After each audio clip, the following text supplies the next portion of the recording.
स्वागत है आपका मेरे YouTube चैनल डिवोशनल स्टोरी में। दोस्तों, आज मैं आपको बताने जा रही हूँ महाभारत के इन 5 श्रापों की सज़ा आज भी भुगत रहे हैं लोग। पुरुषों के लिए अभिशाप है। तीसरा श्राप। महाभारत में वैसे तो सैकड़ों शाप और वरदान मिल जाएंगे, लेकिन 5 श्राप ऐसे हैं जिनका प्रभाव आज कलयुग में भी देखने को मिलता है।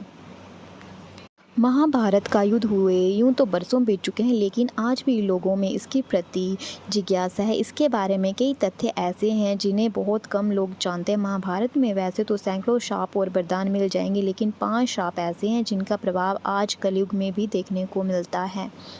शाप शब्द संस्कृत भाषा में शाप का उपभ्रंश है। कई जगह शाप को शाप यानी तीखे रूप में भी प्रयोग किया जाता है।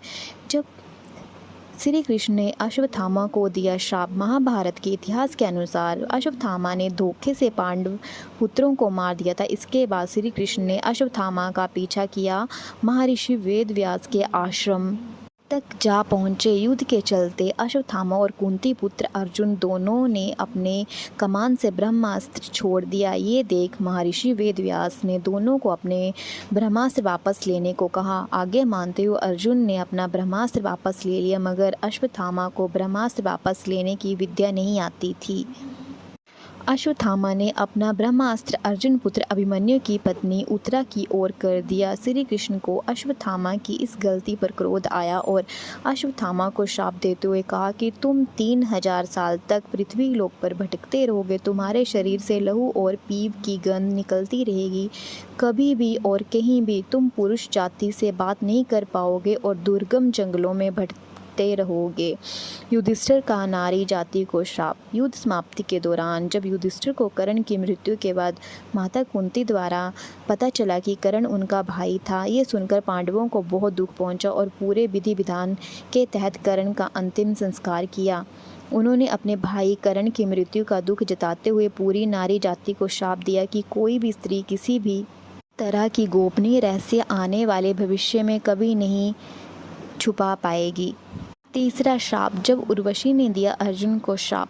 कुंती पुत्र अर्जुन जब दिव्यास्त्र की शिक्षा पाने के लिए स्वर्ग लोक गए तो उर्वशी नाम की स्त्री उन पर आकर्षित हो गई, लेकिन अर्जुन ने उर्वशी जैसी अप्सरा को अपनी मां समान बताया। अर्जुन की बात सुन उर्वशी के मन में बड़ा क्षोभ हुआ और गुस्से में आकर अर्जुन को नपुंसक होने का श्राप दे दिया। श्राप देते हुए कहा कि तुमने नपुंसक जैसी बात कही है, अतः तुम्हें मैं श्राप देती हूँ कि तुम 1 वर्ष के लिए पुत्रहीन रहोगे। फिर उर्वशी वहां से चली गई।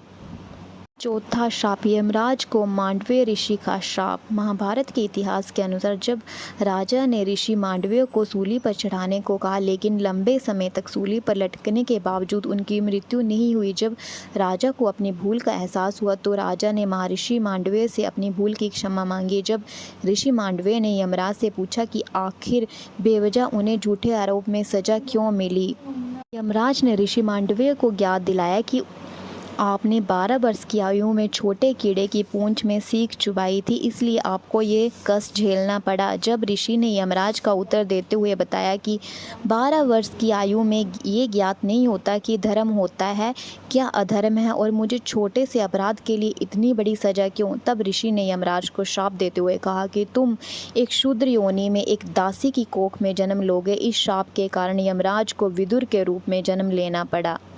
5वां श्राप। श्रृंगी ऋषि का परीक्षित को श्राप। जब अंत में पांडव स्वर्ग लोक की ओर बढ़ रहे थे तो उसने पहले पांडवों से सारा राज्य अभिमन्यु के बेटे परीक्षित को सौंप दिया था। उनके राज्य में सभी प्रजा बहुत सुखी थी, मगर एक दिन राजा परीक्षित वन में आखेट खेलने गए और वहां उन्हें शामिक ऋषि दिखाई दिए। ऋषि अपनी तपस्या में लीन थे और उन्होंने मौन व्रत रखा हुआ था।